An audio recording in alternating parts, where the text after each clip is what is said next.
Ever hear a love story that feels, well, bigger than just the couple, one that really shapes history? Oh, definitely. Today, we're diving deep into exactly that kind of story from ancient Persia. It's the epic romance of ZAl and RUDABEH. And it's an incredible one. Comes from Ferdowsi's Shahnameh, the Persian Book of Kings. It's got everything, passion, adventure, Right. and some really profound insights, into ancient Persian culture, their history. It's rich stuff. It really is. So our mission today is to unpack this mesmerizing tale for you, pull out the most important bits, the most intriguing aspects, Exactly. We'll explore the characters, the challenges they faced, the whole sweep of it. and the main players. We've got ZAl, son of the famous warrior Sam. And RUDABEH, daughter of Merab, who ruled Kabul. Their story is, let's just say it's not simple, so let's jump right in. Okay, maybe we should start with ZAl. His beginning was pretty unusual. Unusual, putting it mildly. Zal's birth was, well, startling. He was born with this shock of pure white hair. White hair on a baby. Exactly. And back then, according to the sources, this was seen as deeply shocking, shameful, even to his father, Sam. White hair meant old age, or maybe something unnatural. Wow. So not what a proud warrior father was expecting. Not at all. It probably tapped into anxieties about lineage, purity, the proper order of things. So what did Sam do, facing that kind of societal pressure? He made a really drastic decision. He took the infant Zal and abandoned him on Mount Alborz, a harsh, desolate place. Just left him there. That's rough. It was a terrible act, clearly driven by fear and, well, shame. The societal beliefs were incredibly strong. You'd think that's the end of the story for ZAl right there. A tragic start. It could have been. But this is where the story takes a mythical turn. Ah, yes. The bird, right. The Seamer, yes. A magnificent legendary bird in Persian mythology. Huge, wise, often seen as a figure of, divine intervention or healing. So not just any bird. Definitely not. And this Seamer finds the baby Zal. Instead of harming him, she takes pity on him, takes him back to her nest high on the mountain, and raises him. Raised by a giant magic bird. That's quite the upbringing. It certainly beats boarding school. And it wasn't just about keeping him alive. Oh. The Seamer is incredibly wise, remember. So she imparted knowledge to Zal. He grew up strong, yes, but also learned from this ancient mythical creature. Imagine the perspective that would give you. Growing up outside normal human society, learning from, well, a demigod in bird form. Precisely. It must have shaped him profoundly, gave him a unique worldview, maybe a sense of destiny. Meanwhile, back with the humans, Sam wasn't exactly forgetting about his son, was he? No, time passed, but Sam was apparently tormented by guilt. The sources say he had a dream. The dream. Revealing that Zal was alive up there on Mount Alborz. So full of remorse, he travels to the mountain to find him. And the reunion. After being abandoned like that, I'd expect some anger. You might, but Zal, he's shown to have this remarkably forgiving nature. Yeah. He actually welcomed his father, embraced him. Really? That's incredible. It is, and Zal returns with Sam to Iran.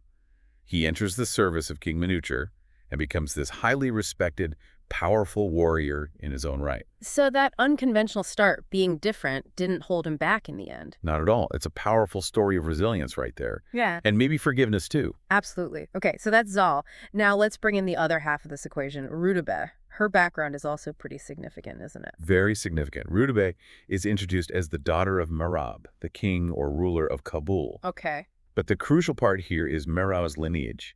He was a descendant of Zahak. Zahak rings a bell. Wasn't he a major villain in Persian mythology? Like the ultimate bad guy? Pretty much. An ancient tyrannical king, an enemy of Iran. So Merab being descended from him, that created instant tension, distrust between Kabul and the main Iranian court under King Manucher. Ah, so there's historical baggage right from the start. Old conflicts casting long shadows. Exactly. It wasn't just ancient history. It meant Merab, and by extension Kabul, were viewed with deep suspicion by the Iranians. Any link was potentially dangerous. So the stage is set for forbidden love almost. But RUDABEH herself? What was she like, according to the Shahnameh? Oh, the descriptions are just breathtaking. The Shahnameh, our main source here, paints her as stunningly beautiful, face like the moon, they say. Wow. And her hair, incredibly long, black, flowing hair, enchanting eyes, just physically captivating. Okay, so legendary beauty. But this is important. It wasn't just about looks. The poem stresses her intelligence, her wisdom, her kindness. She was renowned for all of these qualities too. So a complete package, really. Beauty, brains, and character. Exactly. Truly exceptional. It's no surprise, then, that Zal, back in the Iranian court, hearing tales about this incredible woman in Kabul. His interest was definitely piqued. Stories of her beauty and wisdom reached him, sparking this real curiosity, maybe even a longing. And did she hear about him too, the white-haired warrior? Yes. The symmetry is lovely. Rudabeh had also heard tales of Zal, this unique, formidable warrior from Iran, and she felt a similar pull, a desire to meet him. So this mutual fascination is building even before they've laid eyes on each other. Mm-hmm. The seeds of attraction were sown just through reputation. Which leads Zal to do something pretty bold, doesn't it, considering that tension between Iran and Kabul? Extremely bold. He decides he has to see her. But he can't just ride up to the gates of Kabul, can he? Not given the politics. Right, too risky. So he undertakes a secret journey. Clandestine? Probably with just a few trusted companions, maybe in disguise. He travels to Kabul. And Rudabeh finds out he's there. Yes. And she doesn't just sit back and hope for the best. She's proactive. She wants to meet him just as much. So she makes a move. She does. She gets her loyal handmaidens involved. They become the intermediary, setting up a secret meeting. It shows her courage, her agency. And the meeting itself, this involves the famous scene with the palace walls, doesn't it? It does. It's one of the most iconic, romantic images in the entire epic. The handmaidens tell Zal, basically, if you want to meet her, you need to scale the palace walls tonight. Scale the walls. Okay. And Rudabeh appears on her balcony. And she lets down her hair, her incredibly long black hair, woven or perhaps just let down as a rope for Zal to climb up. She used her hair as a rope. Seriously. Seriously. It's an incredibly potent symbol of trust, devotion, maybe even a bit of daring. Wow. Talk about a dramatic entrance. So he climbs up using her hair. He does. A literal leap of faith, you could say. He reaches her balcony. They see each other for the first time. In sparks fly. Instantly. That initial admiration just ignites into deep, profound love. The descriptions are beautiful. They talk for hours, share their feelings, their hopes. And they commit to each other right then and there. They do. They vow to be together no matter what obstacles might come their way. Yeah. And they know there will be obstacles. Which inevitably there are, starting with Rudabeh's father. Yes, Merab. When he finds out about these secret nighttime meetings, well, he panics. Understandably, I suppose. Right. He's worried about the political fallout. What will King Manucher think? What will Iran do? Remember his lineage, the Zahak connection. He sees this potentially sparking a huge conflict. So he's thinking politics, war, while they're thinking love. Pretty much. And Zal, when he gets back to Iran, brimming with love and ready to announce his intention to marry Rudabeh, he doesn't get cheers and applause either. No. What was the reaction back home? Major pushback, both from his father, Sam, and especially from King Manucher. Why Manucher? Was it purely the Zahak thing? Largely, yes. The idea of his top warrior, Zal, marrying a descendant of Iran's ancient enemy. That was deeply worrying for the king. He feared betrayal, instability, maybe even renewed war down the line. So the historical mistrust is a huge barrier. A massive one. It really highlights how past conflicts can poison present relationships, even love. So our lovers are separated. Politics, history, parental disapproval. A classic setup. Did they give up? Not a chance. This is ZAl and RUDABEH we're talking about. Their determination was solid. So how did they stay connected? Letters. Yeah. Heartfelt letters. Passed secretly back and forth by those loyal handmaidens again. They kept their bond alive through words, despite the distance and the opposition. That's quite romantic. The handmaidens are unsung heroes here. They really are. And then Sam, Zal's father, he steps up. Perhaps seeing how deep his son's love is, maybe seeing a chance for something better. What does he do? He decides to go to Kabul himself. A diplomatic mission, essentially.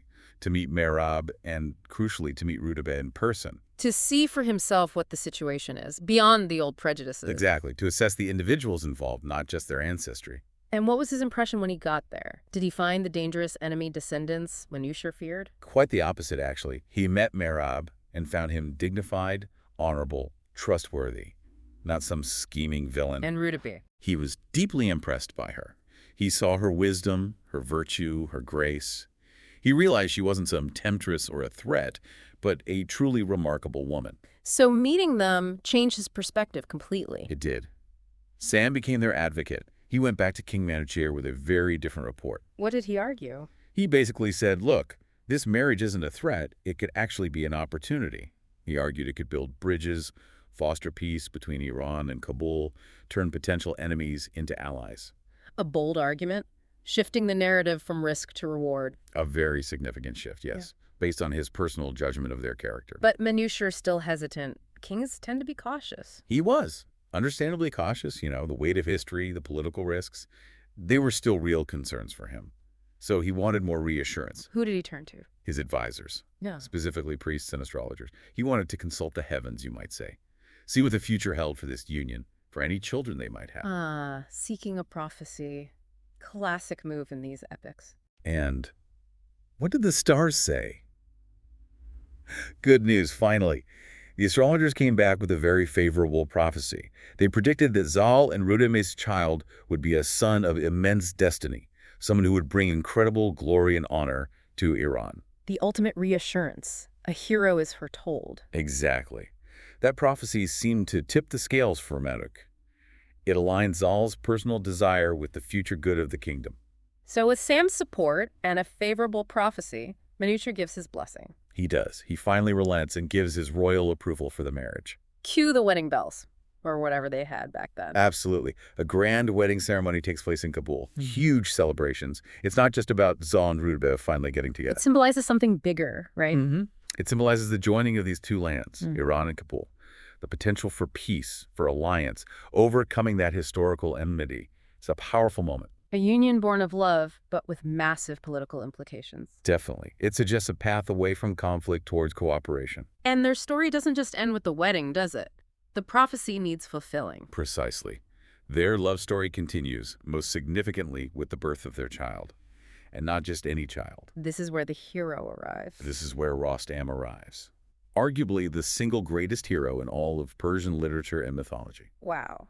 So the prophecy came true in a big way. Was his birth straightforward? Oh, not at all. Nothing with this family seems straightforward. RUDABEH apparently had an incredibly difficult, life-threatening labor. It seemed like neither she nor the baby would survive. Oh no, after all they went through. Exactly. ZAl was desperate. And who does he turn to in his moment of need? Let me guess. The Simmer. You got it. His old guardian. He calls out to the Simmer for help. And she helps. She does. She appears and gives ZAl specific instructions. She describes the procedure. Basically, using a special knife, making an incision. Wait, are you saying? It sounds remarkably like an early form of cesarean section. The text describes stitching the wound using special herbs. It's quite detailed. They called it Rostamzad, the birth of Rostam. That's incredible. Medical intervention guided by a mythical bird to save the mother and deliver the hero? Isn't it? And it works. Both RUDABEH and the baby Rostam are saved. And Rostam, as we know, grows up to be that legendary figure. What a journey. From ZAl being abandoned for being different to him becoming the father, with RUDABEH of Iran's ultimate champion. It's an amazing arc. So when we look back at this whole epic tale, ZAl and RUDABEH, what's the core message we should take away? It feels like more than just a beautiful romance. Oh, much more. The love story is the heart, definitely is compelling. But it's wrapped in these bigger themes. Forgiveness, for one. ZAl forgiving Sam. Right, and overcoming prejudice. Absolutely. ZAl being accepted despite his white hair. RUDABEH being accepted despite her ancestry. It shows that individual characters, ZAl's wisdom and courage, RUDABEH's beauty combined with her intelligence and kindness, can overcome societal barriers. They didn't let those external factors define them or stop them. Exactly. They faced huge obstacles, political, historical, familial. But their commitment to each other, their courage, saw them through. It really speaks to the power of connection, doesn't it? It really does. And how looking beyond those superficial differences or historical grudges can lead to something amazing. The story is a powerful illustration of how trust, cooperation, maybe even love, can transform conflict into peace, enmity into friendship, into alliance. It's a message about bridging divides. So to sum up our deep dive today, we've explored this incredible story of ZAl and RUDABEH, a tale where love didn't just conquer personal challenges, but also deep-seated political and historical tensions. Right, it led to unity, reconciliation, and ultimately the birth of Rostam, a hero who would shape Iran's destiny. It's a story that still resonates, I think. Definitely, a testament to love, courage, and looking beyond prejudice. And maybe that leaves us with a thought for you, the listener. Think about the world today. We still see societal prejudices, don't we? Historical tensions that divide people. all the time. So where do you see modern parallels to this ancient story? Can Oh, individual yeah. courage and love still overcome those kinds of powerful, ingrained forces today? It's something worth pondering, perhaps.